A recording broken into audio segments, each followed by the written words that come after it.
అచ్చ తెలుగు కథలు వినడానికి విచ్చేసిన శ్రోతలందరికీ మీ కృష్ణమ్మ కథలు ఛానల్ తరపున స్వాగతం, సుస్వాగతం.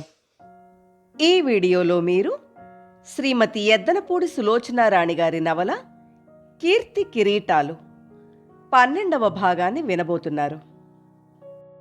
స్వప్నావిష్టురాలిలా చూస్తున్న స్వర్ణ మెల్లగా పైనుంచి మెట్లు దిగొచ్చింది. క్రింద వరండాలో సావిత్రి, గోపాలం, వారికి కాస్త దూరంగా కిషోర్ నిలబడున్నారు. కిషోర్ శరీరం బరువంతా కుడికాలు మీద మోపినట్టుగా కాస్త కుడివైపుకు వంగి విలాసంగా సిగరెట్ కాలుస్తూ నిలబడ్డాడు. అతను ధరించిన బట్టలు అత్యంత ఆకర్షణీయంగా అతనికి ఒక విలువని ప్రసాదిస్తూ ఒక అపురూపమైన వ్యక్తిగా చూపెడుతున్నాయి. స్వర్ణ మెట్లకి ఉన్న చెక్కగోడ మీద చెయ్యి ఆనించి ఒక్కొక్క మెట్టే దాని నాణ్యతని పరీక్ష చేస్తున్నంత నిదానంగా దిగొచ్చింది. స్వర్ణని చూడగానే సావిత్రి ఆతురతగా దగ్గరకొచ్చింది. చేయి పట్టుకుని ఎంతో సంతోషంగా చూస్తూ, స్వర్ణ, నువ్విలా మళ్ళీ మామూలుగా నడవగలగడం చూస్తుంటే చాలా ఆనందంగా ఉంది సుమా. అన్నగారెక్కడా? ఆయనకి నా చర్మం ఒలిచి ఇచ్చినా రుణం తీరదనుకో అంది. బావున్నావా స్వర్ణ? గోపాలం పలకరించాడు. బావున్నాను గోపాలం. కిషోర్ స్వర్ణ వైపే చూస్తున్నాడు. స్వర్ణ కూడా అతని వైపే చూస్తోంది. కాలు బాధ లేకుండా మామూలుగా నడుస్తూ మబ్బులు విడిపోయిన చంద్రుడిలా తేటగా, ఆరోగ్యంగా, ఇదివరకు కంటే ఇంకా అందచందాలు సంతరించుకున్నట్టుగా ఉన్న స్వర్ణని చూడగానే కిషోర్ కనుబొమ్మల మధ్య ముడి విడిపోయిన ముఖం ప్రసన్నమైంది. హలో స్వర్ణ అన్నాడు. హలో. స్వర్ణ పెదవులు అస్పష్టంగా పలికాయి. స్వర్ణకి కిషోర్ని చూస్తుంటే ప్రశాంతమైన నిద్రలోంచి అతి భయంకరమైన గతంలోకి తొంగి చూస్తున్నట్టుగా ఉంది. ఎలాంటి ఆకర్షణ, వ్యామోహము లేని మనసు మొట్టమొదటిసారిగా అతన్ని చూస్తున్నట్టుగా నిశితంగా పరిశీలిస్తోంది.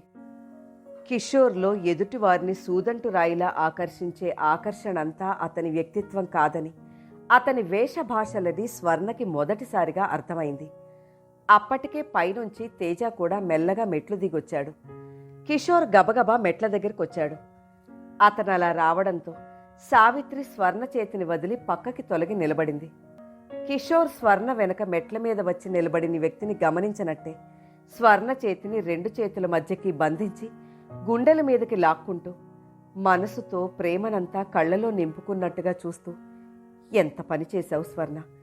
ఎన్ని ఉత్తరాలు వ్రాసినా సమాధానం వ్రాయకుండా నా మనసు అగ్నిగుండం చేశావు కదా. హైదరాబాదులో ప్లేన్ దిగగానే గంపెడంత ఆశతో మీ పిన్నిగారి ఇంటికి రెక్కలు కట్టుకుని వాలినట్టుగా వెళితే అక్కడ లేవు. నువ్వేమైపోయావా అని భయపడ్డాను. నువ్విక్కడ క్షేమంగా ఉన్నావని ఒక్క ఉత్తరం వ్రాసి పడేస్తే ఏమైంది? నన్ను ఆట పట్టించి తమాషా చేశావు, అవునా? నీ మీద ఎంత కోపంగా ఉందంటే. కిషోర్ తల తిప్పి సావిత్రి, గోపాలం వైపు చూసి, వీళ్ళున్నారు కానీ లేకపోతేనా అన్నాడు. ఆ చూపులకి, ద్వంద్వార్థపు మాటలకి స్వర్ణ చెంపలు కెంపులయ్యాయి. ఈయన తేజ అని తన వెనక 2 మెట్ల పైగా నిలబడిన తేజాకి అభిముఖంగా తిరిగి పరిచయం చేసింది. ఓ, మా స్వర్ణకి ఆశ్రయం ఇచ్చింది మీరేనన్నమాట. Glad to meet you. అప్పుడే చూసినట్టుగా స్వర్ణ చేతిని వదిలి మెట్లెక్కి కుడిచేయి జాస్తూ అన్నాడు. తేజ కరచాలనం చేస్తూ, నేను గోపాలం స్నేహితుణ్ణి అంటూ తన పరిచయం వివరించాడు. అంతేనా? నాకు అన్నగారివని చెప్పరే అంది సావిత్రి నవ్వుతూ. నాకు ప్రాణదాతవని కూడా చెప్పండి. స్వర్ణ పూర్తి చేసింది. స్వర్ణ మాట వినగానే కిషోర్ ఎంతో ఆశ్చర్యపడినట్టుగా చూశాడు. నిజంగానా? అయితే కృతజ్ఞతలు చెప్పవలసింది నేను. అందుకే స్వయంగా బయలుదేరొచ్చాను. నేను హైదరాబాద్ వచ్చే వరకు స్వర్ణ ఈ ఊరు వచ్చినట్టే తెలియదు. సావిత్రి చెప్పింది. Thank you. I'm really very grateful to you. నేనసలు ఆ టూర్ క్యాన్సిల్ చేసుకునేవాణ్ణి, కానీ తప్పనిసరి అయిపోయింది. నేను వెళ్ళానన్న మాటే కానీ నా ప్రాణమంతా ఇక్కడే ఉంది. ఏమిటోనండి, మాకు బాధలన్నీ ఒక్కసారే వచ్చేసినాయి. స్వర్ణ తల్లి తండ్రి పోవడం, స్వర్ణ సుస్థి, నా టూర్ అంతా అయోమయం అయిపోయింది. దురదృష్టవశాత్తు ఆ యాక్సిడెంట్ జరగబట్టి కానీ, లేకపోతే ఈ పాటికి మా పెళ్ళై ఇది మా హనీమూన్ టూర్ అయి ఎంతో ఆనందంగా తిరిగి రావాల్సింది. ఇక్కడ స్వర్ణ ఒంటరిగా, అక్కడ నేను. ఓ హెల్, మా జీవితాలు గజిబిజ్ అయిపోయాయంటే నమ్మండి. స్వర్ణ మౌనంగా అతన్నే ఏకాగ్రతగా చూస్తూ వింటోంది. నటులెవరైనా నటిస్తే భేషను మెచ్చుకుంటాం. నిజ జీవితంలో దగ్గర మనుషులు నటిస్తే వాళ్ళు చేసేది ఒకటి, చెప్పేది ఒకటి అయితే ఆ నటన చూసి అసహ్యించుకుంటాం. స్వర్ణకి ఆ క్షణంలో కిషోర్ని చూస్తే అసహ్యం లాంటిదే కలిగింది. అతని మాటలకి, ఈ నటనలకి సావిత్రి, గోపాలం, తేజ మోసపోవచ్చు. అతను చెప్పే ప్రతి అక్షరం నిజమని భ్రమపడచ్చు. కానీ అతని నిర్లక్ష్యం తనని మృత్యుముఖంలోకి తరిమిన భయంకరమైన ఆ అనుభవం 1000 జన్మలకైనా మర్చిపోగలదా? తేజ అంతరంగంలో ఎలాంటి భావతరంగాలు సుళ్ళు తిరుగుతున్నాయో కానీ అతని ముఖం మాత్రం గంభీరంగా ఉంది. మర్యాద నిండిన స్వరంతో, పైకి పదండి, మీకు స్నానాలు ఏర్పాటు చేసొస్తాను అంటూ మెట్లు దిగాడు. నోనో, మిమ్మల్ని ఇంకా ఇబ్బంది పెట్టడం నాకు సబబు కాదు. స్వర్ణ డియర్, నీ సామాన్ సర్దుకో, మనం బయలుదేరి వెళదాం. క్విక్, రెడీ అవ్వాలి. 10 నిమిషాల కంటే టైం ఇవ్వను. ఇప్పుడా? నేనా? అంది స్వర్ణ. అవును, ఏ? నాకు విజయవాడలో డాన్స్ ప్రోగ్రాం ఉంది. తెలుసు డియర్, హైదరాబాదులో కాలు పెట్టగానే పేపర్లో చూశాను.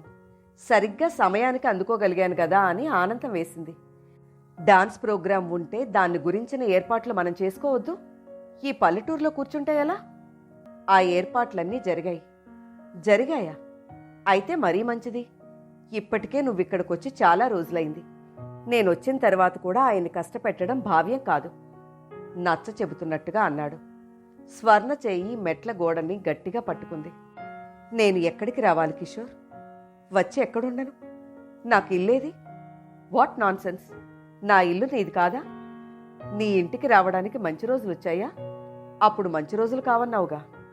కిషోర్ ముఖంలో ఆగ్రహం పొంగులా వచ్చి తగ్గింది. అదంతా అమ్మ చాదస్తం. కాబోయే భార్యాభర్తలకు ఏదో కీడు జరుగుతుందని ఆవిడ భయం. అందుకే నేను నీకు అప్పుడే ఎన్నోసార్లు మనం గప్చుప్గా రిజిస్టర్ మ్యారేజ్ చేసుకుందామని చెప్పాను. నువ్వే వినలేదు. నువ్వు నా మాట వింటే ఈ బాధలేవి ఉండేవి కావు. ఆంటీ ఎక్కడుంది? ఇంకెక్కడుంటుంది? నేను రాగానే హైదరాబాద్ వచ్చింది. ఇప్పుడు అసలు ఆవిడ కూడా నాతో వచ్చేది. ఒంట్లో బాగాలేదు. నేను నిన్ను తీసుకొస్తానని చెప్పి వచ్చాను. నువ్వు ఎంత త్వరగా రెడీ అయితే మనం అంత త్వరగా తిరిగెళ్ళొచ్చు. 1 గంట విజయవాడలో ఆగుదాం.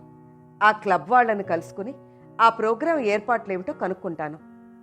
స్వర్ణ, నువ్వు మళ్ళీ మొదటిసారిగా ఇస్తున్న ఈ ప్రోగ్రాం అత్యంత అద్భుతంగా జరిగేట్టు చూసే బాధ్యత నాది, సరేనా? స్వర్ణ మనసులో పగ్గాలు తెంచుకొని ముందుకు ఉరకబోతున్న రోషాన్ని, ఆవేశాన్ని బలవంతంగా ఆపింది. స్వర్ణ సామాన్ సర్దుకునే లోపల మీరొ కప్పు కాఫీ తాగుదురు గాని పైకి పదండి. గోపాలం, వాళ్ళని పైకి తీసుకెళ్ళు అనేసిన తేజ అక్కడి నుంచి వంటింటి వైపు వెళ్ళిపోయాడు. గోపాలం, కిషోర్, సావిత్రి పైకెళ్లారు. వాళ్లతో పాటు స్వర్ణ పైకి వెళ్లలేదు. పరధ్యాసగా అక్కడే నిలబడిపోయింది. కొద్దిసేపైన తర్వాత వంటింటి వైపు నుంచి వచ్చిన తేజ మెట్ల దగ్గర నిలబడిన స్వర్ణని చూసి పైకి వెళ్లబోతున్న వాడల్లా ఆగాడు. స్వర్ణ, నేను నీకు ఆ రోజునే చెప్పాను. నువ్వు ఇక్కడ ఉండడం గురించి ఎవరైనా ఏదైనా అంటే నేను భరించలేను. నీకు తెలీదేమో, కొన్ని విషయాల్లో నేను ఎంత ఓపికమంతుణ్ణో, కొన్ని విషయాల్లో అంత ఆవేశపరుణ్ణి. దయ ఉంచి నా ఆవేశం రెచ్చగొట్టొద్దు. మన పరిచయానికి ఒక అసహ్యమైన సంఘటన ముగింపు కానీయకు. అతను రమ్మంటున్నాడు. నువ్వు వెళ్ళిపో. మీ ఇద్దరూ ఇక్కడ ఏదైనా అనుకోవడం నేను వినలేను. తగ్గు స్వరంతో అనేసిన అతను చకచక పైకెళ్ళిపోయాడు. స్వర్ణ ముఖంలో రకరకాల భావాలు మెలికలు తిరిగాయి. ఆ క్షణంలో తన జీవితానికి పరీక్షా సమయం వచ్చినట్లుగా అనిపించింది. ఈ సమస్య తనది. మంచో చెడు, తన తెలివితేటలు, తన అనుభవంతోనే ఇది పరిష్కరించుకోవాలి. స్వర్ణ దృఢ నిశ్చయానికి వచ్చిన దానిలా వచ్చినంత మెల్లగా పైకి మళ్లీ వెళ్ళింది. పైన కాఫీలు తాగిన తర్వాత సావిత్రి, గోపాలం ఎక్కువసేపేం కూర్చోలేదు. రత్తమ్మెక్కడా? ఒకసారి పలకరించొస్తాను అంటూ సావిత్రి, డ్రైవర్ కాఫీ తాగాడో లేదో కనుక్కుంటాను అంటూ గోపాలం, పద మీ ఫారెన్ విషయాలు చెప్దూగాని అంటూ తేజ. ఒకరి వెంట ఒకరు ముగ్గురు కిందకు వెళ్ళిపోయారు. కిషోర్ సిగరెట్ వెలిగించాడు. స్వర్ణ పైట కొంగు అంచు మెల్లి తిప్పుతూ ధైర్యం తెచ్చుకోవడానికి తన మనసులో ఉన్న మాట తడబాటు లేకుండా స్పష్టంగా అతనికి తెలియచేయడానికి సంసిద్ధురాలవుతోంది. కిషోర్ స్వర్ణని క్రీగంట చూశాడు. ఆ ముఖంలో అస్పష్టంగా కనిపిస్తున్న అసంతృప్తి కూడా గమనించాడు. అతను స్వర్ణని మెట్ల మీద చూసిన క్షణంలోనే ఇలాంటిదేదో జరుగుతుందని పసిగట్టాడు. తనని చూడగానే స్వర్ణ కళ్ళు ఆనందాతిశయంతో మెరవనప్పుడే అతనికి అనుమానం కలిగింది. కాని అదేమీ పైకి ప్రదర్శించలేదు. ఇది పరాయి ఇల్లు. ఈ తేజ రాజ్యలక్ష్మి కొడుకు అని కూడా అతనికి తెలుసు. స్వర్ణ ఇక్కడికి రాకుండా ఇంకెక్కడికి వెళ్ళినా అతని ప్రాణం హాయిగా ఉండేది. ఇందిరమ్మగారు ఏ విషయంలో తనని హెచ్చరించిందో అది జరగనే జరిగింది. కాని ఒక్కటే తేడా, అది రాజ్యలక్ష్మి ప్లాన్ కాకుండా విధి జరిపిన విచిత్రంగా జరిగింది. లేకపోతే ఎక్కడ స్వర్ణ, ఎక్కడ గోపాలం స్నేహితుడు తేజ? రాజ్యలక్ష్మి స్వర్ణకి ఈ తేజ విషయం చెప్పకుండా తను జాగ్రత్త పడిన శ్రమ అంతా ఈ సావిత్రి మూలంగా సర్వనాశనం అయింది. హైదరాబాద్ రాగానే స్వర్ణ పినతల్లి ఇంట్లో కాకుండా గోపాలం స్నేహితుడి ఇంట్లో ఉందని, ఆ స్నేహితుడెవరో కాదని రాజ్యలక్ష్మి మొదటి కొడుకేనని తెలుసుకున్న క్షణం నుంచి కిషోర్కి గంగవెర్రులెత్తినట్టుంది. స్వర్ణ అతను ఊహించినట్టుగా అనారోగ్యంతో మంచంలో లేకుండా మళ్లీ ఆరోగ్యంగా కోలుకుని తిరిగి ప్రోగ్రాం ఇస్తున్న విషయం పేపర్లో చూసినప్పటినుంచి అతని మనసు మళ్లీ స్వర్ణ పట్ల పూసౌరభం వైపు గండు తుమ్మెదలా ఎగరసాగింది. ఆఫ్టరాల్ ఏదో సుస్తీ చేసి అలా అయింది. కాని స్వర్ణ తనకి కాబోయే భార్య. అందుకే అతను వెంటనే సావిత్రిని వెంట పెట్టుకునొచ్చాడు. తేజాని అపరిచిత వ్యక్తిగానే చూస్తూ తన మనసులో ఆందోళన బయటపడకుండా నటించాడు. సిగరెట్ కాలుస్తూ స్వర్ణ వైపు మరోసారి చూసిన కిషోర్, స్వర్ణ, ఐఎమ్ వెరీ సారీ. ఎన్ని నెలల తర్వాతనో ఒకరిని ఒకరు చూసుకున్నాం. ఇలా పరాయి ఇంట్లో పరాయి వాళ్ల మధ్య మనం మామూలుగా మాట్లాడుకోవడం, గుండెల్లో పొంగుతున్న ప్రేమని అణుచుకోవడం నాకు చాలా బాధగా ఉంది. నువ్వు నమ్ముతావో లేదో, మెట్ల మీద నుంచి దిగివస్తున్న నిన్ను చూస్తుంటే ఒక్కసారిగా పరిగెత్తుకొచ్చి నిన్ను దగ్గరికి లాక్కోవాలని, గుండెలకు నొక్కుకోవాలని ఎంతగానో అనిపించింది. ఎంతో ప్రయత్నం మీద నిగ్రహించుకున్నాను. స్వర్ణ ఈ మాటలు వినగానే ముఖం తిప్పుకుంది. శృంగార వ్యామోహం జలతారు తెరగా ఆవరించినప్పుడు, అనుభవం లేని వయసు గులాబీ పువ్వుల అతి అమాయకంగా ఉన్నప్పుడు ఈ మాటలు మత్తుని మైమరుపు తెప్పిస్తాయేమో. కాని జీవితానికి అనుభవం పాఠం నేర్పినప్పుడు మనసు జాగ్రత్తగా ఉంటుంది. ఇలాంటి మాటలు చిరాకు తెప్పిస్తాయి కూడా. కిషోర్ సిగరెట్ పొగ వదిలి విలాసంగా చూస్తూ అన్నాడు, నా మీద నీకు చాలా కోపంగా ఉందని నా మనసు నేను ఫారెన్ వెళ్లిన క్షణం నుంచి చెప్తూనే ఉంది. కాని ఏం చెయ్యను చెప్పు. I'm helpless. ఆ ఫారెన్ గొడవలో ఇరుక్కుపోయాను. నా మీద కోపగించుకోకు. నోనో, అలా కూడా కాదు. నా మీద నీకు కోపం ఉంటే సరే, నేను కాదనను. కాని ప్లీజ్, ఇక్కడ ఈ పరాయి ఇంట్లో మాత్రం సీన్ క్రియేట్ చేసి నన్ను అవమానించొద్దు. మనింటికి వెళ్ళిన తర్వాత నీ ఇష్టం వచ్చినట్లు దెబ్బలాడు, సరేనా? మన ఇల్లా? నీ ఇల్లు నా ఇల్లు ఎలా అవుతుంది కిషోర్? What non sense! నా ఇల్లు నీ ఇల్లు కాకపోతే నీకు ఇంక ఇల్లు అనేది ఎక్కడుంది? ఇది కేవలం నువ్వు నా మీద కోపంతో అనే మాట. లేదు, ఉన్నమాటే అంటున్నాను. నీ ఇల్లు నా ఇల్లు అయినప్పుడు నేను ఈ పరాయి ఇంట్లో ఇన్ని నెలలు ఉండాల్సిన అవసరం ఏమొచ్చింది? కిషోర్కి కోపం వచ్చింది. తెచ్చిపెట్టుకున్న మర్యాద గాలికి ఎగిరిపోయింది. అర్థం లేకుండా మాట్లాడకు. అమ్మ ఒంట్లో బావుండని మనిషి. నువ్వు మంచంలోంచి లేవకుండా ఉన్నావు. నిన్న ఆవిడ దగ్గర ఎలా వదిలిపెట్టగలను? ఆ మాట నువ్వు నన్ను అడగలేదు. కనీసం ఆంటీ అయినా చెప్పలేదు. స్వర్ణ, ఇంత క్రితమే నీకు గట్టిగా చెప్పాను, ఇక్కడ ఇంకేం గొడవ చేసి నన్ను అవమానించొద్దని. మన మధ్య ఏదైనా అభిప్రాయం ఉంటే మనం హైదరాబాద్ వెళ్ళిన తర్వాత తేల్చుకుందాం. పద, బయలుదేరు. స్వర్ణ తల అడ్డంగా తిప్పింది. లేదు కిషోర్, నేను ఈ ప్రోగ్రాం అయ్యే వరకు ఎక్కడికి రాదలుచుకోలేదు. అంటే నీ ఉద్దేశం? నువ్వు ఇప్పుడే తిరిగి వెళ్లాలని అనుకుంటున్నావు. ఎంత త్వరగా బయలుదేరితే అంత త్వరగా వెళతావు. చీకటి పడబోతోంది. మెయిన్ రోడ్డు వరకు ఇక్కడి నుంచి రోడ్డు అంత బావుండదు. నువ్వు రానట్టేనా? రాను. స్వర్ణ, నువ్వు ఒంటి మీద తెలివుండే మాట్లాడుతున్నావా? బాగా తెలివొచ్చింది కిషోర్. జీవితం చాలా పాఠం నేర్పింది.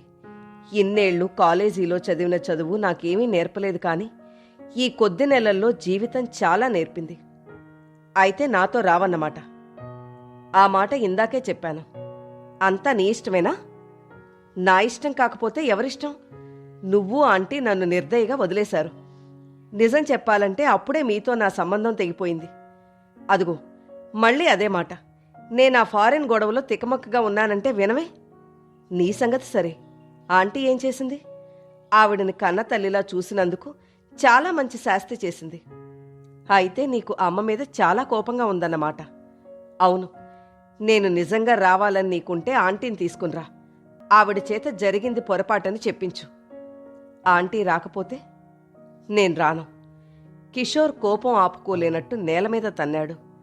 అతని అసలు స్వరూపం బయటపడ్డట్టుగా క్రూరంగా చూశాడు. అసలు సంగతేమిటో నాకు అర్థమైందిలే. నువ్వెందుకు రానంటున్నావో, ఈ కుంటి సాకులన్నీ ఎందుకు చెప్తున్నావో నాకు తెలియదని అనుకోకు. ఇక్కడ ఇన్ని నెలలు బట్టి ఒంటరిగా ఉంటున్నావు. అతనా పెళ్లి పెటాకులు లేనివాడు. మీ ఇద్దరి మధ్య ఏదో గ్రంథం నడుచుంటుంది.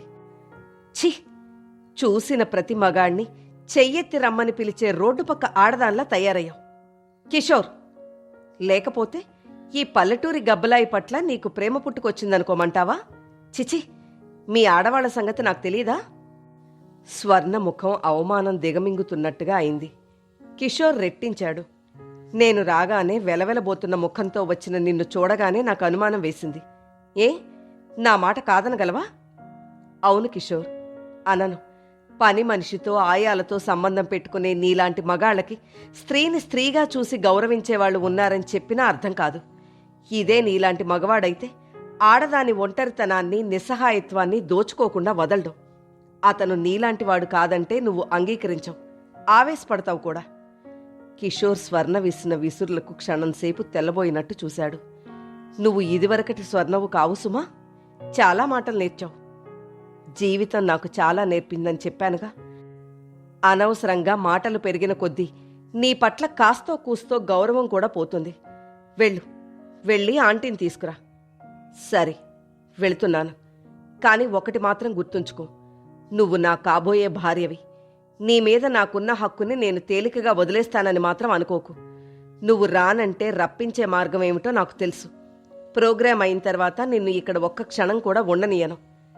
నీవు అది మాత్రం మర్చిపోకు. కిషోర్ ఆవేశంగా మెట్లు దిగి వెళ్ళిపోయాడు. స్వర్ణ చిత్తరువులా నిలబడింది. క్రింద ఉన్న తేజ, గోపాలం దగ్గరకొచ్చేసరికి కిషోర్ ముఖంలో ప్రసన్నత తెచ్చిపెట్టుకున్నాడు. స్వర్ణ రెడీ అయిందా అన్నాడు గోపాలం. లేదు గోపాలం, మేమిద్దరం వివరంగా మాట్లాడుకున్నాం. స్వర్ణ ఇక్కడ ఉన్న ఈ అన్ని నెలల్లో చాలా డబ్బు ఖర్చయిందట. అది ఇతనికి తీర్చకుండా వెళ్ళిపోవడం భావ్యం కాదంది. స్వర్ణని చూడాలనే తపనతో నాకు ఆ ఆలోచన రాలేదు. అది నిజమే. నేను డబ్బు తీసుకుని మళ్ళీ వస్తాను. కిషోర్ జేబులో చెయ్యి పోనిచ్చి పర్సు తీసి అందులో నుంచి కొంత డబ్బు తీసి తేజాకిస్తూ, ప్రస్తుతానికి దుంచండి, నేను మళ్ళీ వస్తాను అన్నాడు. అది చూడగానే తేజ వెనక్కి తగ్గాడు. క్షమించండి, స్వర్ణకు నేను పెద్దగా చేసిందేమీ లేదు. సావిత్రి ఉత్తరం వ్రాస్తే కాదనలేక తీసుకొచ్చి దగ్గరుంచుకున్నాను. ప్రస్తుతానికి భగవంతుడి దయ వల్ల నాకు బాగానే ఉంది. అది మీ దగ్గరే ఉంచండి. నాకు అవసరమైతే తప్పకుండా మిమ్మల్నే అడుగుతాను. నోనో, మీరలా అనొద్దు. స్వర్ణ చాలా బాధపడుతుంది. అసలు చాలా డబ్బు తీసుకురాలేదని నా మీద అలిగింది. అఫ్కోర్స్, ఈ డబ్బుతో మీరు మాకు చేసిన సహాయానికి రుణం తీరుతుందని కాదు. మా స్వాభిమానాలు కూడా కొన్నుంటాయిగా. ఆ డబ్బు మీరు తీసుకోకపోతే స్వర్ణ ఇక్కడి నుంచి రానే రానందండోయ్. ప్లీజ్ మరోలా అనుకోకండి. స్వర్ణకి నాకు మ్యారేజ్ అయిన తర్వాత మిమ్మల్ని తీసుకువెళ్ళి నా మొదటి అతిథిగా ఉంచుకోవాలని అనుకున్నాం. తీసుకోండి ప్లీజ్ అంటూనే తేజ చేతిలో బలవంతంగా పెట్టేశాడు. ఐఎమ్ సారీ, మీకింకా కొద్ది రోజులు శ్రమిస్తున్నాం. ఇక్కడ డాన్స్ ప్రాక్టీస్కి బాగుంటుందని నాకు కూడా అనిపించింది. స్వర్ణ ఇప్పుడే అక్కడికొచ్చిందనుకోండి, మళ్ళీ అందరూ రావడం చూడడం, ప్రెస్ వాళ్ళు, అదంతా టైం వేస్ట్. నేను ప్రోగ్రాం నాటికి మళ్ళీ వస్తాను. ఓకే, పద గోపాలం, సావిత్రిని ఇక్కడే ఉండని, హెల్ప్గా ఉంటుంది. మళ్ళీ మనం వస్తాంగా అంటూ వెళ్ళి కారులో కూర్చున్నాడు. అప్పటికే అక్కడికొచ్చిన సావిత్రి ఈ మాట వినగానే సంతోషపడింది. గోపాలం కూడా కారులో వెళ్లి కూర్చున్న తర్వాత కారు వెళ్ళిపోయింది. అన్నగారు, ఆ ఊళ్ళన్నీ తిరగడం, ఆ హడావుడి, ఆ పరుగులు ఉరుకులు తర్వాత ఇక్కడికి రావడం చాలా హాయిగా ఉందండి. స్వర్ణ ఎక్కడా? నేనిప్పుడే స్నానం చేసి వస్తానని చెప్పండి అంటూ మళ్ళీ వంటింటి వైపు వెళ్ళిపోయింది. క్రింద కారు వెళ్ళిపోయిన శబ్దం వినిపించింది. ఉయ్యాల బల్ల దగ్గర నిలబడి ఉన్న స్వర్ణ గదిలోకొచ్చి మంచం మీద కూర్చుంది. మనసు పెను తుఫానులో చిక్కుకున్నట్టుగా ఉంది. కిషోర్ ఇంత తేలికగా వెళ్ళిపోతాడని అనుకోలేదు. ఇద్దరి మధ్య యుద్ధం ప్రారంభమైంది. దీని పర్యవసానం ఏమిటో అనే బెంగ, భయం కలగసాగాయి. ఆంటీని తీసుకొస్తాడా? తీసుకురాని, ఈ బాధలన్నీ తీరిపోతాయి. కాని స్వర్ణకి నమ్మకం లేదు. తన గొయ్యి తనే తవ్వుకునే అమాయకుడు కాదతను. పర్యవసానం ఏదైనా తను తీసుకున్న ఈ నిర్ణయం సరైనదే అనిపిస్తోంది. ఉన్నట్టుండి గదిలో లైట్ వెలిగింది. చీకట్లో కూర్చున్న స్వర్ణ ఉలికిపాటుగా తలెత్తింది. ఎదురుగా తేజ నిలబడున్నాడు. అతని చేతిలో డబ్బుంది. అతని ముఖంలో అంత కోపం స్వర్ణ ఇదివరకు ఎన్నడూ చూడలేదు. తేజ చేతిలో డబ్బు స్వర్ణ మీదకి గిరాటు కొట్టాడు. డబ్బుతో నా రుణం తీరిస్తే కాని నువ్వు ఇక్కడి నుంచి వెళ్ళవా? డబ్బేమిటి? తెలియనట్టు మాట్లాడతావే. కిషోర్ డబ్బు తెచ్చి నా రుణం తీరిస్తే కాని ఇక్కడి నుంచి రానన్నావట్టు కదా. నేనెప్పుడైనా అడిగానా? లేక నీకు ఖర్చు పెట్టడం వల్ల తీర్చలేని అప్పులై చచ్చిపోతున్నానా? ఆవేశపడకండి. కిషోర్ చాలా అబద్ధాలు ఆడుతున్నాడు. అందులో ఇదొకటి. నువ్వెందుకెళ్ళలేదు? వాళ్ళొచ్చేసరికి నేను మిమ్మల్ని ఒక ప్రశ్న అడిగాను. మీరు సమాధానం చెప్పబోతున్నారు. అది తెలుసుకోకుండా ఎలా వెళ్ళను? ఏమిటా ప్రశ్న? మన చిన్ననాటి సంగతి. ఇప్పుడవన్నీ ఎందుకు? వాగ్దానాలు ఇచ్చిన వాళ్ళు, పుచ్చుకున్న వాళ్ళు ఇద్దరూ లేరు. దాని సంగతి నువ్వు మాట్లాడొద్దు. కాని ఎవరి గురించి ఆ వాగ్దానాలు చేయబడినాయో ఆ ఇద్దరూ అక్కడే ఉన్నాంగా. అది తెలుసుకున్నందువల్ల నీకు ఒరిగేదేముంది? నా సమస్యకి పరిష్కారం దొరుకుతుంది. చెప్పండి, ఆంటీ చెప్పిన మాట నిజమేనా? ఇక్కడికి ఈ చెప్పినవి విన్నవి చాలు. ఇంకేం అడగొద్దు నన్ను. సరే, మీరు చెప్పకండి. బలవంతం చేయను. కానీ అందులో నిజానిజాలు తెలుసుకునే వరకైనా నన్నిక్కడ ఉండనీయండి. స్వర్ణ, నీ మనసులో ఉద్దేశం ఏమిటో సూటిగా చెప్పు. నిజం చెప్పమంటారా? చెప్పమనేగా అడుగుతోంది. అయితే వినండి. చిన్నప్పుడు మా అమ్మ, మీ అమ్మ మన గురించి చేసుకున్న వాగ్దానాల విషయం వద్దు. ఆ సంగతి మనకు బాగా తెలియదు కాబట్టి ఆ మాటే అనవసరం. వాళ్ల ప్రసక్తే మనం మర్చిపోదాం. కాని మన పరిచయం సంగతి చెప్పండి. మీరు నన్ను ఎందుకు ఇంటికి తీసుకొచ్చారు? నా ఈ బాధల్లో నన్ను ఎందుకు ఇంత ఆదుకున్నారు? బావుంది. ఇది జవాబు చెప్పలేనంత యక్షప్రశ్న అనుకుంటున్నావా? డాన్సర్గా నువ్వంటే నాకు అభిమానం ఉంది. సావిత్రి నిన్ను చూడమని కోరితే అది నా బాధ్యతగా తీసుకున్నాను. ఇది నీకు ఇదివరకే చెప్పాను కూడా.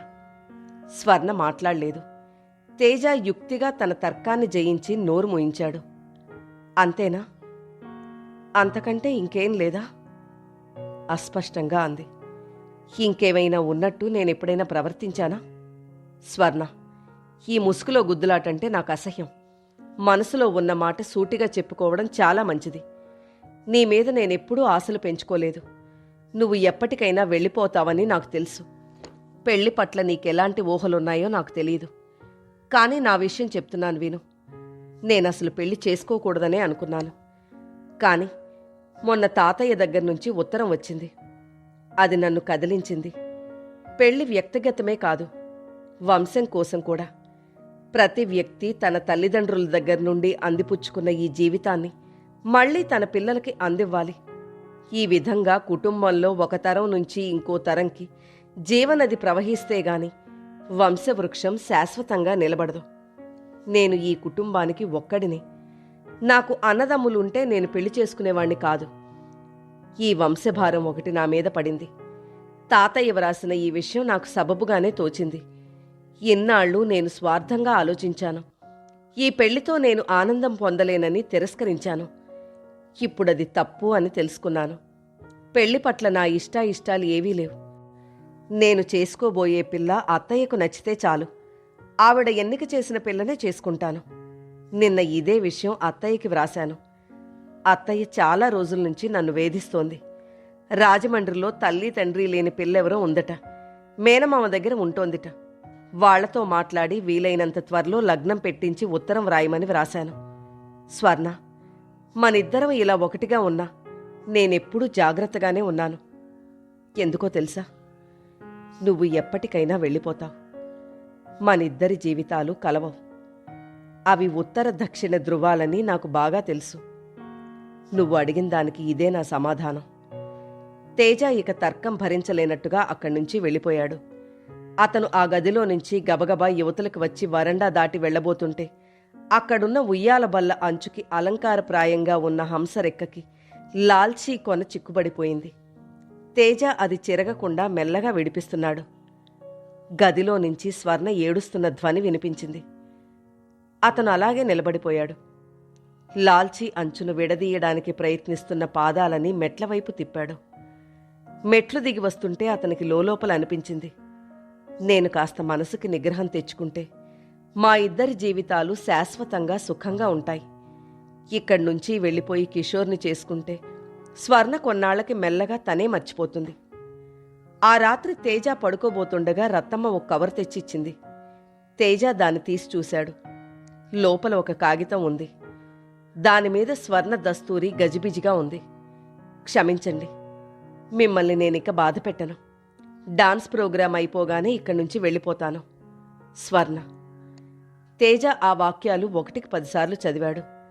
అందులో ప్రతి అక్షరం వెనుక ఎంత గాయపడిన మనసు, స్వాభిమానం ఉన్నాయో అతనికి స్పష్టంగా అర్థమవుతూనే ఉంది. అతను మంచం మీద విశ్రాంతిగా పడుకోలేకపోయాడు.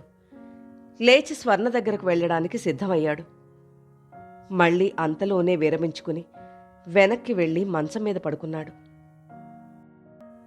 స్వర్ణ అలంకరణ ముగిసింది. నుదుటి మీద మాటిమాటికి చిరుచెమటలు అలుముకుంటున్నాయి. జేబురుమాలు తీసి అంటీ అంటనట్లు పైపైన అద్దుకుంటోంది. గోపాలం, కిషోర్ హడావుడిగా గ్రీన్ రూంలోకి బయటికి పదే పదే తిరుగుతున్నారు. స్వర్ణ, తేజ, సావిత్రులతో కలిసి బెజవాడొచ్చేసరికి అప్పటికే అక్కడున్న కిషోర్ ఎంతో ఆప్యాయంగా ఎదురువచ్చి పెద్ద పూలదండ స్వర్ణ మెడలో వేసి విష్ యూ బెస్ట్ ఆఫ్ అభినందనలు తెలిపాడు. గోపాలాన్ని, కిషోర్ని తేజ క్లబ్ సెక్రటరీకి పరిచయం చేస్తుంటే తను కల్పించుకొని స్వర్ణకి తను కాబోయే భర్తగా చెప్పుకున్నాడు. ప్రదర్శకులని తన మాటల చాతుర్యంతో క్షణంలో ఆకర్షించుకున్నాడు. 10 నిమిషాలు గడిచేసరికి వారు తేజ విషయం మర్చిపోయినట్టుగా అతన్నే అన్నింటికీ సలహాలు అడగసాగారు. స్వర్ణ నిలువుటద్దంలో ఒకసారి తన అలంకరణని పరీక్షించుకుంది. బయట హాల్ అంతా జనంతో నిండి కిటకిటలాడుతున్నట్లుగా సందడి వినిపిస్తోంది. స్వర్ణ మనసంతా ఎలాగో ఉంది. సావిత్రి, మీ అన్నగారెక్కడా అని అడిగింది. బయట నిలబడి ఉన్నాడు. పిలవనా? పిలు. సావిత్రి వెళ్లి తేజాన్ని తీసుకొచ్చింది. ఏమిటి పిలిచావు అన్నాడతను. స్వర్ణ క్షణంసేపు అతని ముఖంలోకి చూసింది. ఎంతో మామూలుగా ఉన్నాడతను. ఈ ప్రోగ్రాం, ఈ సందడి అతని మనసు పట్టినట్టుగా తొందరపాటుగా లేడు. సావిత్రి, కొంచెం మంచినీళ్ళు కావాలి అంది స్వర్ణ. సావిత్రి అక్కడి నుంచి వెళ్ళింది. గ్రీన్ రూంలో ఇంకెవరూ లేరు. స్వర్ణ ఒక అడుగు ముందుకు వేసి అతనికి అభిముఖంగా నిలబడింది. నా ఈ నగలన్నీ మీ దగ్గర ఉన్నాయన్న సంగతే నాకు తెలీదు. ఇంత క్రితం గోపాలం తెచ్చిస్తే తెల్లబోయాను. ఒక్కనాడు కూడా మీరు నాకు ఈ సంగతి ఎందుకు చెప్పలేదు? కంఠం గద్గదికంగా ఉంది. ఇందులో చెప్పాల్సినంత ప్రత్యేకత నాకేం కనిపించలేదు. ఆ రోజు నీ అవసరానికి గోపాలం ఇవి అమ్ముతున్నప్పుడు నేనక్కడే ఉన్నాను. చాలా ఖరీదైనవి చౌకలో అమ్ముడవుతున్నాయి. దగ్గర డబ్బున్న ఎవరైనా నేను చేసిన పనే చేస్తారేమో. ఇవి మీకు తిరిగివ్వాలంటే ఇవ్వవద్దనే చెప్పబోతున్నాను. అవి మళ్ళీ నీకు ఇలా ఉపయోగపడతాయని నేను కల్లో కూడా అనుకోలేదు. ఈ శుభ సమయంలో అవి నీకు నా బహుమతిగా స్వీకరించు. స్వర్ణ తల తిప్పుకుంది. చప్పున పక్కకి తిరిగి అక్కడ డ్రెస్సింగ్ టేబుల్ మీద పెట్టి ఉన్న గజ్జెలని చేతిలోకి తీసుకుంది. ప్రతిసారి అమ్మ వీటిని నా కాళ్లకి ముడివేసేది. ఈరోజు అమ్మలేదు. మీకు అభ్యంతరం లేకపోతే అని పట్టుకున్న చేయి ముందుకు చాచింది. అతను మౌనంగా వాటిని తీసుకున్నాడు. స్వర్ణ అక్కడ ఉన్న డ్రెస్సింగ్ స్టూల్ మీద పాదం ఆనించింది. అతను ఆ గజ్జెలని పారాణి అలంకరణతో ఉన్న స్వర్ణ పాదానికి ముడివేశాడు. అతను రెండో పాదానికి అవి ముడివేస్తుండగా అతని క్రాఫ్ మీద టప్ టప్ మని పడిన చప్పుడయింది. చటుక్కన తలెత్తి చూసేసరికి స్వర్ణ కళ్ల వెంట నుండి నీళ్లు బొటబొటా కారుతున్నాయి. స్వర్ణ స్వర్ణ చప్పున జేబురుమాలతో కన్నీళ్లద్దుకుంది. క్షమించండి, ఈరోజు నా మనసు అదుపులో లేకుండా ఉంది. నేను మళ్ళీ ఇలా కాలికి గజ్జె కట్టడం అనేది ఈ జీవితంలో వస్తుందనుకోలేదు. నేనసలు ఈ ప్రోగ్రాం సరిగ్గా ఇస్తానా, లేక మధ్యలో స్పృహ తప్పిపోతానా అనిపిస్తోంది. అతను వింటున్నాడు. ఈ ప్రోగ్రాం అయిపోగానే నేను వెళ్ళిపోతానని మీకు మాటిచ్చాను. మనమిక కలుసుకోమేమో. మీకు మీకు నా కృతజ్ఞతలు ఎలా చెప్పాలో తెలియడం లేదు. ఇప్పుడు ఆ మాటలన్నీ ఎందుకు? నీ డాన్స్ మీద మనసు లగ్నం చేసుకో. నువ్వు డాన్సర్గా ఇదివరకు కంటే ఇంకా పేరు ప్రతిష్టలు తెచ్చుకోవాలి. దానికి ఇది నాంది వచనం అవుతుందని, అవ్వాలని ఆశ. స్వర్ణ చటుక్కున అతని పాదాల వైపు వంగింది. స్వర్ణ, ఏమిటిది? అతను అప్రయత్నంగా భుజాలు పట్టి లేవదీశాడు. లేపటంతో స్వర్ణ అతన్ని హత్తుకుపోయింది. స్వర్ణ! ఆ పిలుపుకి తలెత్తి చూసింది. మరుక్షణంలో స్వర్ణ పెదవులు తేజ పెదవుల మీద గాఢంగా ఒత్తినాయి. అతను క్షణంసేపు నిశ్చేష్టుడైనాడు. అతని చేతులు స్వర్ణ భుజాలని గుచ్చి పట్టుకున్నాయి. అతను స్వర్ణని దగ్గరికి లాక్కుని మరింత ప్రోత్సహించలేదు. దూరంగా తోసేసి తిరస్కరించనూ లేదు. నిమిత్త మాత్రుడిగా నిలబడిపోయాడు. స్వర్ణ అతన్ని వదిలేసి దూరంగా జరిగింది. స్వర్ణ కళ్లలోకి నక్షత్రాల మెరుపులు వచ్చినాయి. ఈ పని వల్ల నేనెవరికైనా అన్యాయం చేశానా? నవ్వు తెచ్చిపెట్టుకుంటూ అంది. అది నీకే తెలియాలి. స్వర్ణ పెదవులకు ఉన్న ఎర్రటి రంగంతా తేజ పెదవుల మీద వంకర టింకరగా అంటింది. దాన్ని చూసి పక్కున నవ్విన స్వర్ణ జేబురుమాలు అతనికిస్తూ, ఒక్కసారి అద్దంలో చూసుకోండి అంది. తేజ అద్దం వైపు తిరిగాడు. వెంటనే జేబురుమాలుతో గట్టిగా పెదవుల మీద తుడిచేసుకున్నాడు. ఇంతలో సావిత్రి గ్లాస్తో నీళ్లు పట్టుకుని అక్కడికొచ్చింది. సావిత్రిని చూడగానే తేజ కుడి చేత్తో మునివేళ్లతో క్రాఫ్ సవరించుకుని ఎడమ చేతిలో ఉన్న జేబురుమాల్ని లాల్చీ జేబులో తోసేసుకున్నాడు. సావిత్రి, స్వర్ణ, ఆలస్యం అయిపోతుంది. ప్రేక్షకులు గోల మొదలు పెడుతున్నారు. త్వరగా రా అంటూ వెళ్ళిపోయింది. స్వర్ణ చిన్న అద్దం తీసుకుని చెదిరిపోయిన మేకప్ని సరిచేసుకుంది. తరువాత దోసిలి నిండా పూలు పట్టుకుని కాలి గజ్జెలు గల్లు గల్లుమని మోగుతుండగా, పూల జడ వయ్యారంగా వెనక కదులుతుండగా నవమోహినిలా స్టేజీ వైపు నడిచింది. సావిత్రి ప్రార్థనా గీతం పాడడం మొదలయ్యింది. తెర తీశారు. వయ్యారంగా అజంతా శిల్పంలా నిలబడి ఉన్న స్వర్ణ దోసిలిలో పట్టుకున్న పూలు తాండవ శివుని బొమ్మ ముందు జలజలా రాలినాయి. ప్రేక్షకుల కరతాళ ధ్వనులు మిన్నుముట్టాయి. స్వర్ణ లయబద్ధంగా అడుగులు వేస్తూ ప్రేక్షకుల వైపు తిరిగింది. ఎదుట అంతా జనసముద్రంలా ఉంది. ఎదురుగా మొదటి వరుసలో మధ్య సీట్లలో తేజ, కిషోర్ కూర్చునున్నారు. కిషోర్ స్వర్ణని చూడగానే చూపుడు వేలు పెదవులకు ఆనించుకుని గాలిలో ముద్దు సంకేతం విసిరాడు. కాని స్వర్ణ అది గమనించలేదు. స్వర్ణ చూపులు తేజ మీద నిలిచాయి. స్వర్ణ చేతులు తామర తూళుల్లా పైకి లేచాయి. గోరింటాకు రంగు దిద్దిన సుందరమైన ఆ చేతివేళ్ల కదలిక తాళానికి అనుగుణంగా ప్రారంభమైంది. నాట్యం చేస్తున్న స్వర్ణ కళ్ల ముందు వందలు వేలుగా ఎన్నో తేజాలు కనిపిస్తున్నారు. ఆ బింబాలు పెదవుల మీద అంటిన రంగుని తుడుచుకుంటున్నాయి. మగసిరి నిండిన ఆ కళ్లలో పగ్గాలు వేసి వెనక్కి లాగుతున్న అనురాగం, ఆత్మీయత నిండుగా కనిపిస్తున్నాయి. అంతలోనే అన్ని బింబాలు ఒక్క తేజాగా మారుతూ, మళ్లీ ఒక్క తేజ 100 తేజాలుగా విడిపోతూ, అతను తన చుట్టూ తిరుగుతున్నాడో లేక తనే అతని చుట్టూ నాట్యం చేస్తోందో తెలియనట్టుగా భిన్నత్వంలో ఏకత్వం, ఏకత్వంలో భిన్నత్వం కనిపిస్తున్నట్టుగా ప్రకృతి పురుషుడు పరస్పరం ఆకర్షితులై ఈ సృష్టిలో ఉన్న లయకి బద్ధులై నాట్యం చేస్తున్నట్టుగా ఉంది. స్వర్ణ అక్కడి కూర్చుని ఉన్న 100 మంది ప్రేక్షకుల మనసుల్ని రంజింపచేస్తూ నాట్యమయూరి బిరుదు సార్థకం చేస్తున్నట్టుగా నర్తిస్తోంది. నాట్యం ముగిసింది. ప్రేక్షకులకి అభివాత భంగిమలో నిలబడిన స్వర్ణ తేజ కూర్చున్న వైపు చూసింది. అతనక్కడ లేడు. ఎప్పుడు వెళ్ళిపోయాడు? స్వర్ణకి ఆ ఖాళీ కుర్చీ తేజ తన జీవితంలోంచి వెళ్ళిపోయిన సంకేతం తెలుపుతున్నట్టుగా ఉంది. నాట్యం పూర్తి అవగానే ప్రేక్షకుల నుండి కరతాళ ధ్వనుల వర్షం ప్రారంభమైంది. స్వర్ణ వాళ్ళకి నమస్కరించింది. తెర మూసుకుంది.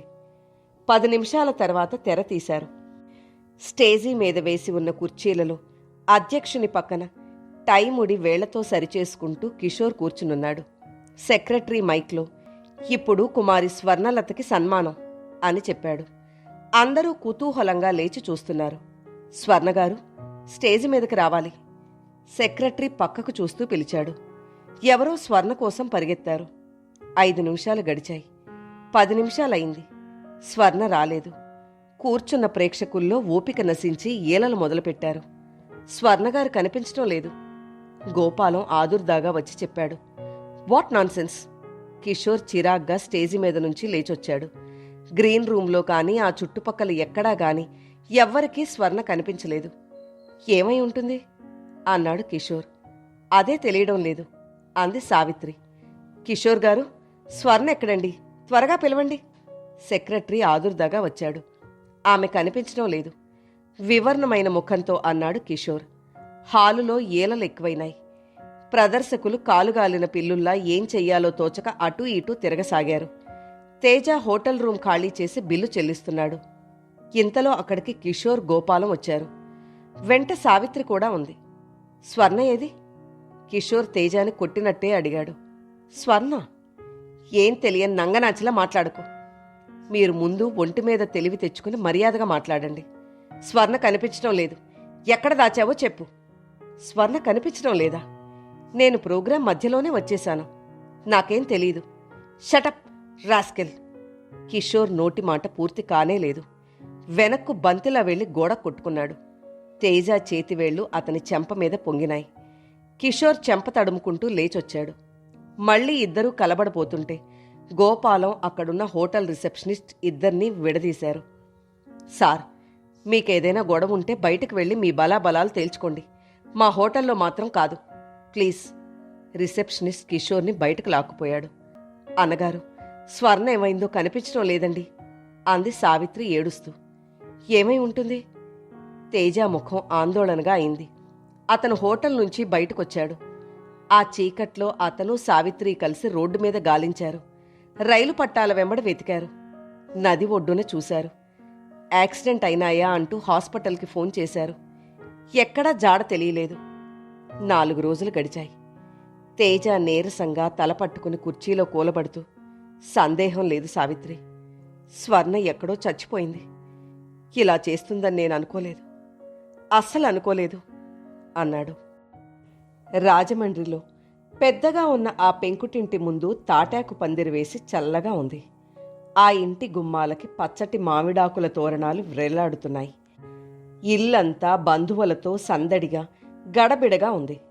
సూట్ కేస్ పట్టుకున్న తేజ ఆ ఇంట్లో అడుగు పెట్టగానే కొత్త బట్టలేసుకుని అక్కడున్న పెళ్లి మండపానికి పూలదండలు వేలాడదీస్తున్న ఏసోబు ఆ పని మానేసి పరిగెత్తుకొచ్చి తేజ చేతిలో సూట్ కేస్ అందుకుని భుజం మీద పెట్టి మోస్తూ, అత్తమ్మగారు, అబ్బాయి గారు వచ్చేశారు అంటూ లోపలికి పరిగెత్తాడు. లోపల ఉన్న కాత్యాయని ఆ మాట వినగానే చేస్తున్న పని వదిలి బయటకొచ్చింది. తేజాని చూడగానే ఆవిడ ముఖం సంతోషంతో విప్పారింది. అయినా తెచ్చిపెట్టుకున్న కోపంతో చూస్తూ, ఎరా ఇప్పుడా రావడం అంది. ఇంతకంటే ముందే వచ్చి ఇక్కడ ఏం చేయాలత్తయ్యా? ఏర్పాట్లన్నీ నువ్వే చూస్తానని, నా సహాయం అవసరం లేదని, పనులన్నీ చూసుకుని రమ్మని నువ్వే వ్రాసావుగా. పెళ్లి పనులకు సహాయం అక్కర్లేదన్నాను గాని పెళ్లికి ముందుగా రావద్దని అన్నానా? బంధువులందరూ వచ్చారు. ఊళ్ళో వాళ్ళందరినీ పిలిచొచ్చాను. నువ్వు వస్తావో రావో నేను ఏం అభాస్పాలవుతానో అని హడలు చస్తున్నాను.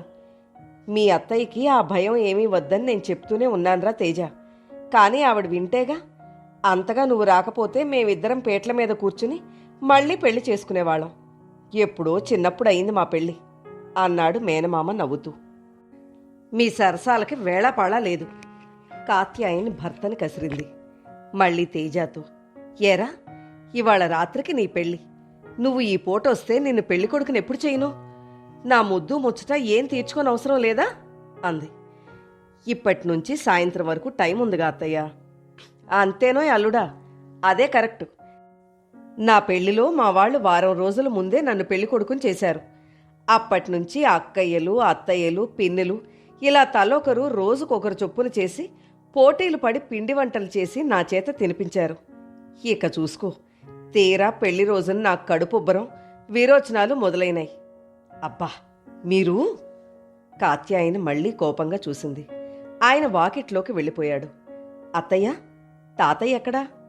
అడుగు, ఆ వసారాలో ఉన్నాడు. పద, నేను కాఫీ తెస్తా. తేజ తాతగారు కూర్చున్న వరండాలోకి వచ్చాడు. ఆయన పడక కుర్చీలో వెనక్కి ఆనుకుని పడుకుని వంట మనిషి రాత్రి వంటలోకి ఏ ఏ కూరలు ఎన్నెన్ని చేయాలో చెప్తున్నారు.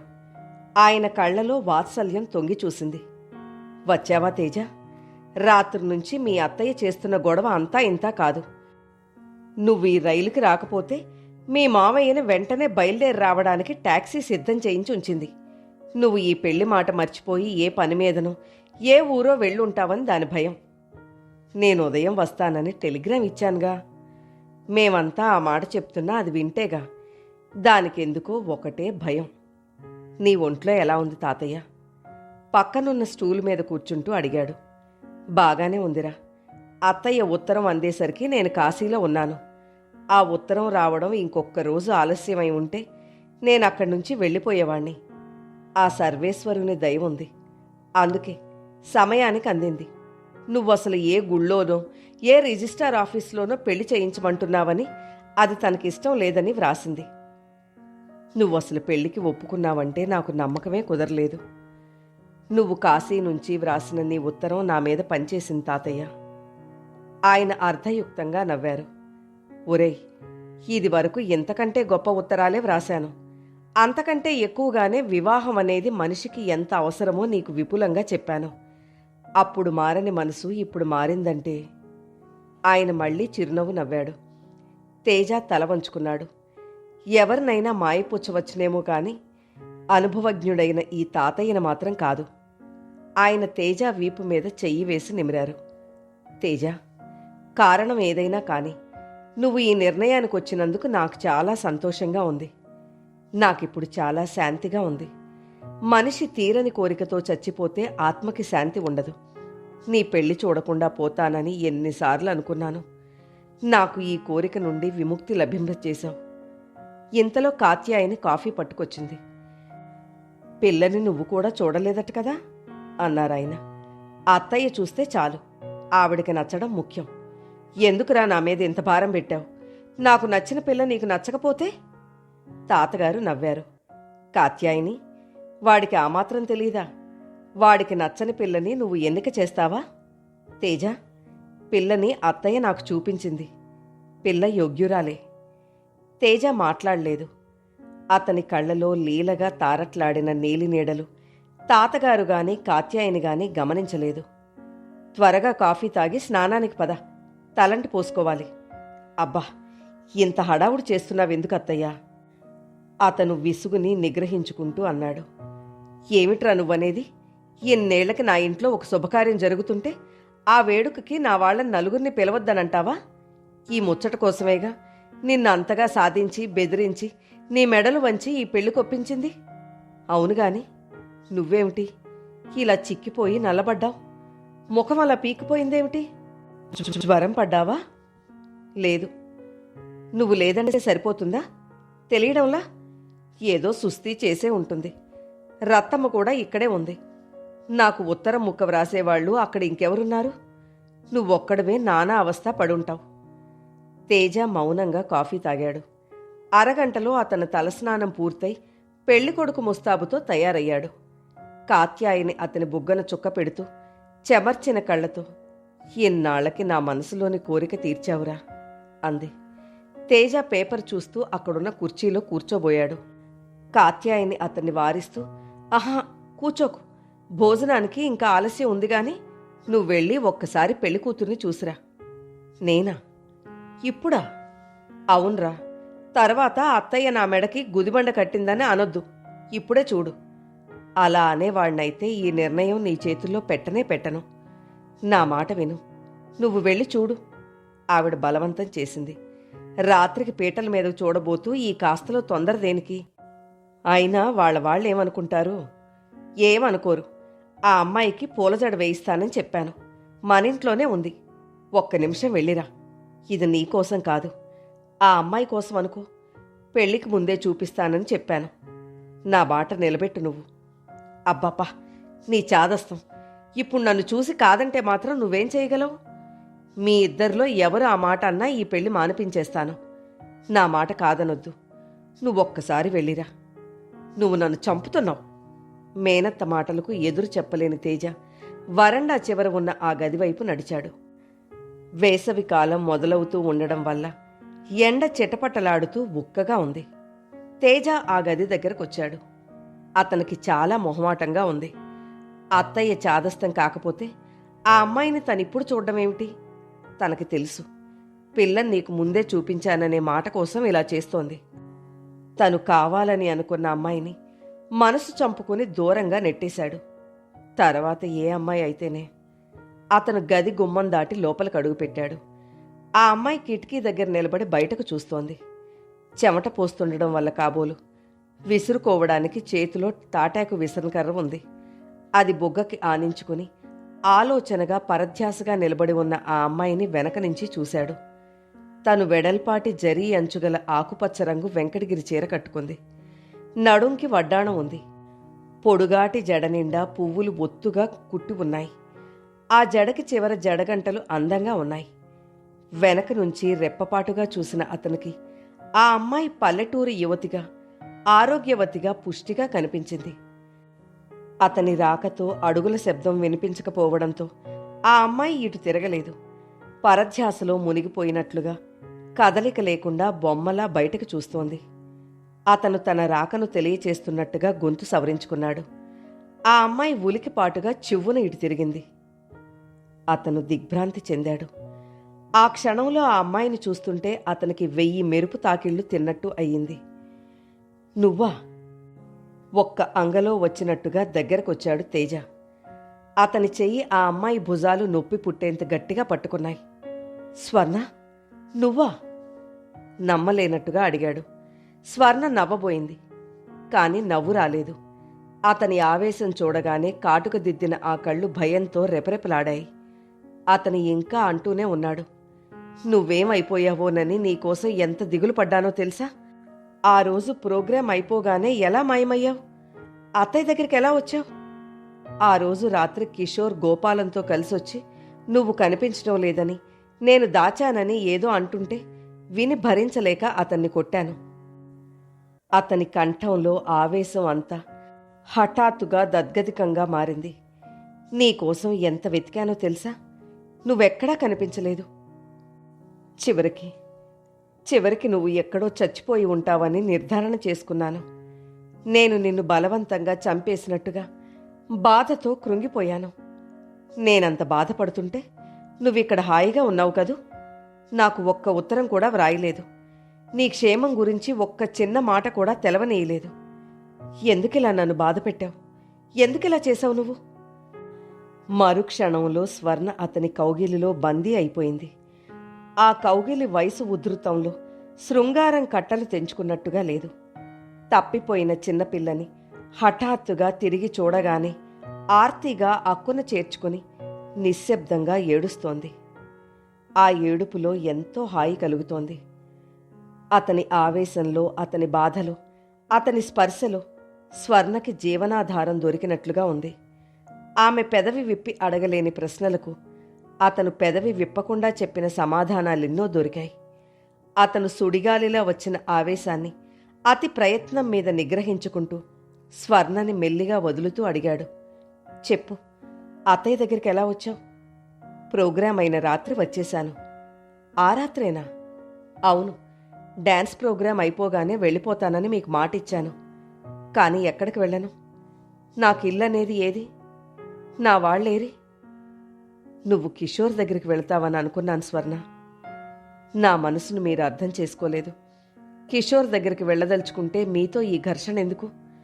ప్రోగ్రాం 2 రోజులుందనగా డ్రాయర్ ఎందుకో సర్దుతుంటే అందులో నేను పిన్ని వాళ్ళింట్లో అనారోగ్యంతో ఉన్నప్పుడు నన్ను అనాథాశ్రమంలో చేర్చుకోమని వ్రాసిన ఉత్తరం కనిపించింది. ఆ రోజులు, ఆ బాధలు మళ్లీ కళ్ల ముందు కదిలాయి. ఏ పరిస్థితుల్లో నన్ను కిషోర్ వదిలేశాడో ఆ ఉత్తరం మరింత బాగా గుర్తు తెచ్చింది.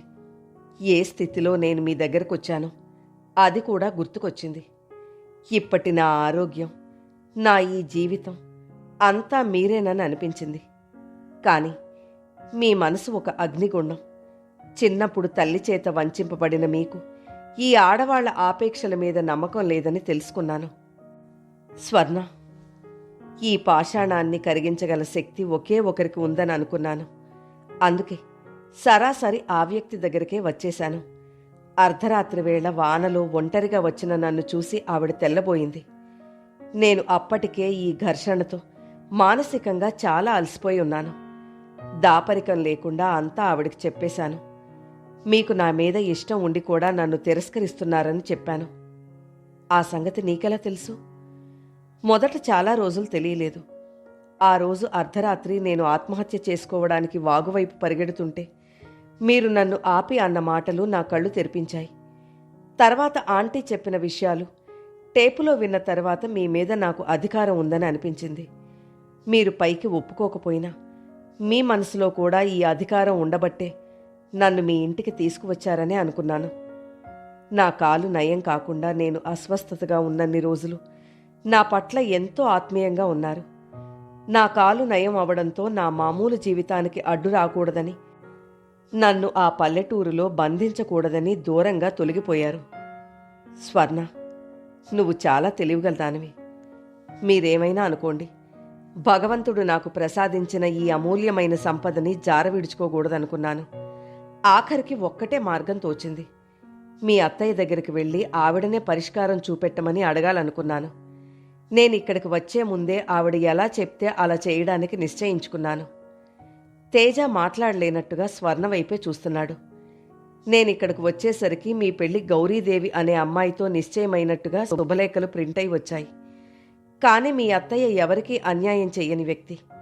ఆ నమ్మకంతోనే ఈ సమస్య పరిష్కారం ఆవిడ చేతుల్లో పెట్టి నేను నిశ్చింతగా ఉండిపోయాను.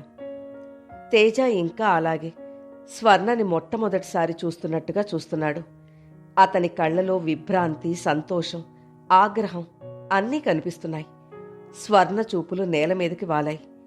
ఇప్పటికైనా మీకేదైనా అభ్యంతరం ఉంటే మీరు మీ అత్తయ్యతో చెప్పొచ్చు. పెళ్లి కూతురు మారిన విషయం ఇంకా చాలామందికి తెలియదు. నేను వద్దంటే నువ్వేం చేస్తావు? స్వర్ణ చురుగ్గా కళ్ళెత్తి చూసింది. ఆ కళ్ళలో రోషం పదునుగా ఉంది. నేనవసరం లేనప్పుడు నేనేం చేస్తే మాత్రం మీకెందుకు?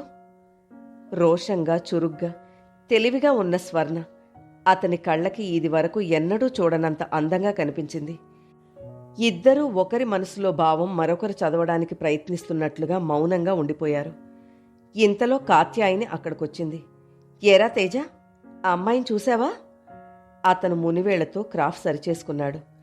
చూశానత్తయ్య, కానీ ఇంత తెలివిగల అమ్మాయితో నా పెళ్లి నిశ్చయం చేశావని నేను అనుకోలేదు. అతని మాటల్లో తడబాటు పెదవుల మీద చిరునవ్వుగా మారింది. ఆ నవ్వు చూసిన తర్వాత కాత్యాయనికి ఉత్సాహం వచ్చింది. అమ్మయ్య, నీతో ముందు చెప్పలేదని ఏం పేచీ పెడతావోనని దిగులు పడుతున్నాను. ఇప్పుడు ఆ భయమంతా పోయింది. స్వర్ణ ఇక్కడికి వచ్చిందని ఒక్క మాట నాకు ఉత్తరం రాయలేదేమత్తయ్య? నిష్ఠూరంగా అన్నాడతను. నీకు ముందుగా చెప్తే ఒప్పుకోవేమోనని నాకు భయం. ఆ రాత్రి స్వర్ణ వచ్చింది, జరిగిందంతా చెప్పింది. తనపై నుంచి ఈ సమస్య పరిష్కారం నాపైన పెట్టింది. నీ మనసు ఎక్కడుంది తెలిసిన నేను స్వర్ణని ఎలా తిరస్కరించను? స్వర్ణ ధైర్యం చేసి ఇలా వచ్చి ఒక ఘోరమైన పొరపాటు నుంచి నన్ను రక్షించిందని అనుకున్నాను. కాని నీ పెళ్లి ఆ గౌరీదేవితో నిశ్చయమైంది. శుభలేఖలు కూడా అచ్చయినాయి. వాళ్ళకేం చెప్పటం? మీ మావయ్యని సలహా అడిగాను. దానికే ఉందిలే, నేను వెళ్ళి వాళ్లతో మాట్లాడతాను అన్నారు. ఆయన వాళ్లతో ఏం మాట్లాడి వచ్చారో కాని వాళ్ళు నన్ను పిలిచి ఏమీ అడగలేదు. అదే లగ్నానికి మేం వేరే సంబంధం కుదుర్చుకున్నాం అంటూ కబురు చేశారు. గుండెల మీద నుంచి కొండంత భారం దింపినట్టయింది. ఇంతలో నాన్న కూడా ఊరు నుంచి వచ్చాడు. స్వర్ణని చూపించాను. జరిగిందంతా చెప్పాను. నువ్వు సరైన పనే చేశావు. చిన్నప్పటి నుంచి వాడు అడగకుండానే వాడి మనసు గ్రహించి అన్నీ సమకూర్చేదానివి. ఇప్పుడు కూడా అంతే అయింది అన్నారు. ఎవరు ఎంత ధైర్యం చెప్పినా నిన్ను చూసే వరకు, నువ్వు ఊ అనే వరకు నాకు చెడ్డ ఆందోళనగానే ఉంది. అత్తయ్య, ఈ పెళ్లి ఎలా జరుగుతుంది? స్వర్ణకి కిషోర్కి పెళ్లి నిర్ణయం జరిగిన సంగతి దేశమంతా తెలుసు. అది చెల్లదని తిరస్కరించే ఆధారం నా ఒక్కదాని దగ్గరే ఉందిరా. ఆ కుటుంబంతో మన సంబంధ బాంధవ్యాలు తెగిపోయాయని నేను ఆ మాట చెప్పకుండా గుండెల్లో దాచుకున్నాను. కాత్యాయని వెళ్ళి అదే గదిలో ఉన్న పాతకాలం నాటి ఇనప్పెట్టి తెరిచి దాని అట్టడుగు సొరుగులో నుంచి దస్తావేజుల మధ్య దాచిన ఒక ఫోటో తెచ్చి చూపించింది. అది మాసి చిరగడానికి సిద్ధంగా ఉంది. తేజ మేనత్త ఇచ్చిన ఫోటో చూశాడు. అందులో తను స్వర్ణ చిన్న వయసులో, ఇందిరమ్మగారు, ఆమె భర్త, తన తల్లి తండ్రి తరుణ వయసులో ఉన్నారు. స్వర్ణ మెడలో తన మెడలో పూలదండలున్నాయి. ఇద్దరి చేతికి ఒకే రంగు ఉంగరాలు కనిపించే విధంగా చేతులు కట్టుకొని తేజ దానివైపు చూస్తున్నాడు. అన్నయ్య ఫోటో తెచ్చిచ్చాడు. నేనెప్పుడూ నాన్నకు కూడా ఈ మాట చెప్పలేదు. తర్వాత అన్నయ్య సంసారం శాపగ్రస్తం అయినట్టుగా విడిపోయింది. తేజ నా దగ్గరకు వచ్చేశాడు. నేను ఆ విషయమే మర్చిపోయాను. మొన్న నేను ఊరు నుంచి వచ్చిన తర్వాత ఈ ఫోటో మళ్ళీ తీసి చూశాను. నీకు ఉత్తరం రాయాలని అనిపించింది. ఇంతలో నీ దగ్గర నుంచి పెళ్లి ఆ గౌరీదేవితో సెటిల్ చేయమని జాబ్ వచ్చింది. నువ్వు స్వర్ణని భార్యగా చేసుకోవడానికి ఇష్టపడడం లేదేమోనని ఊరుకున్నాను. మొన్న స్వర్ణ వచ్చి అంతా చెప్పడంతో నా మనసులోని సంకోచాలన్నీ మాయమైనాయి. ఆ ఫోటో నా దగ్గర లేకపోతే నేనింత త్వరపడి ధైర్యంగా నిర్ణయం తీసుకోలేకపోయేదాన్ని. ఏమిటోయ్ ఇక్కడ కూర్చున్నావు? భోజనాలు ఏర్పాటు లేదా ఈరోజు అంటూ మేనమామొచ్చాడు. అక్కడ నిలబడి ఉన్న ఆ ముగ్గురిని చూస్తూ ఏమిటోయ్ ఏమంటున్నాడు నీ అల్లుడు అన్నాడు. మీరే అడగండి. ఏరా తేజ? మావయ్య. తేజ ఆయన కాళ్ళకి నమస్కరించాడు. ఆయన అతన్ని లేవదీస్తూ, ఆలస్యమైన బంగారం లాంటి భార్య దొరికింది నీకు. ఈ విషయం నాకు కూడా తెలియదు తేజ. లేకపోతే ఎప్పుడో ఈ అమ్మాయిని మన ఇంటికి లాక్కువచ్చేవాణ్ణి అన్నాడు. తేజతో పాటు స్వర్ణ కూడా ఆ ఇద్దరికీ నమస్కరించింది. కాత్యాయని ఆత్మీయంగా స్వర్ణని లేవదీసి అక్కున చేర్చుకుంది. ఆలస్యమైన భగవంతుడి దయవల్ల అంతా బాగానే జరిగింది అంది కాత్యాయని. పద పద, అవతలందరూ ఆకలితో నకనకలాడుతున్నారు అంటూ దారి తీశాడు కాత్యాయని భర్త. కథలోని తరువాయి భాగాన్ని నెక్స్ట్ వీడియోలో వినండి. కథ నచ్చితే లైక్ చేయండి. మీరు లైక్ చేయడం వల్ల మరింత మందికి ఈ కథలు చేరతాయి.